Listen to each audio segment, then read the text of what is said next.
God all-powerful? According to some passages in the Bible, the Judeo-Christian God may not be as powerful as his followers believe. In the King James translation, Judges 1:19 tells us that the Lord was with Judah, and he drave out the inhabitants of the mountain, but could not drive out the inhabitants of the valley, because they had chariots of iron. This verse suggests that the Almighty God of the Bible was unable to defeat an army that had iron chariots, but not surprisingly, apologists are unaccepting of such a problematic reading. Other Bible translations, like the New International Version, have changed the text to resolve the issue, making it the men of Judah who could not drive out the armies of iron chariots.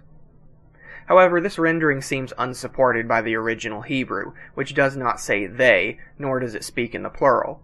The Jewish Publication Society and New Advent Catholic Encyclopedia both agree with the King James translation as well.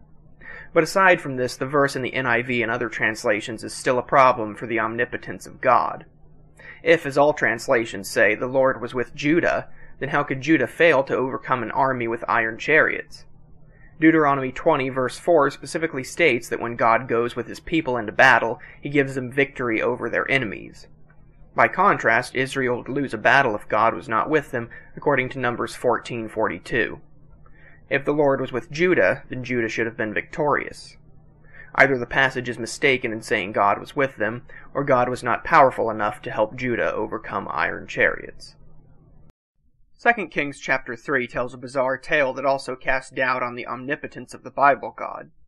The kings of Israel, Judah, and Edom band together to fight against the Moabites, and upon consulting the prophet Elisha, they are told that God will deliver Moab into their hands, that they would overthrow every fortified city and every major town, cut down every good tree, stop up all the springs, and ruin every good field with stones.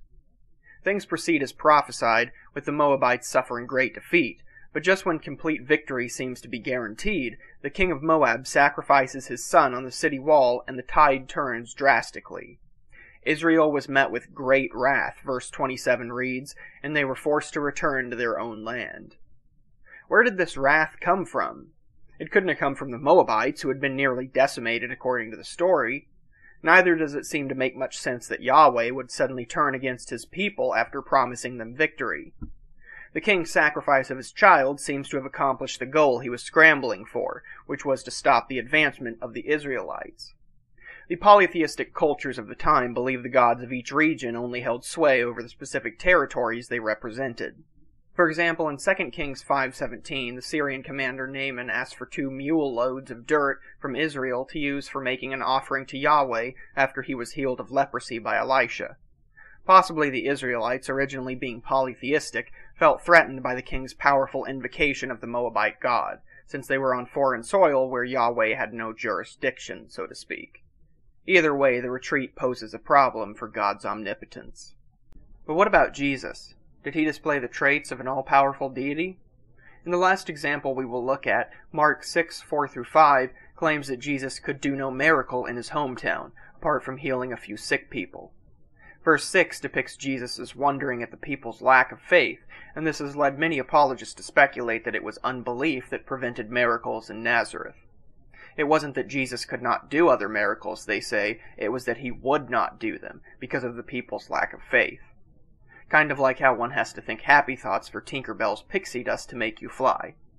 Yet the verse doesn't say that Jesus would not work miracles. The Greek that is used specifically means was not able or did not have power to do miracles. The same root words are used in Mark 3:26, where Jesus says that if Satan has risen up against himself and is divided, he cannot stand. Clearly the phrase means an inability, not an unwillingness, since it is not used in that manner at all in the New Testament.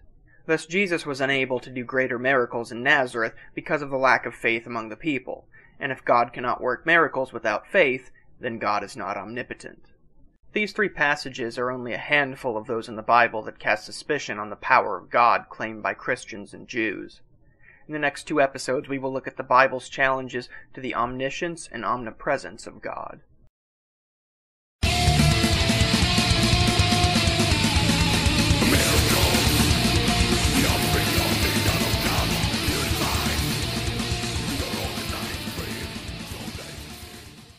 For example, in 2 Kings 5:17, the Syrian commander...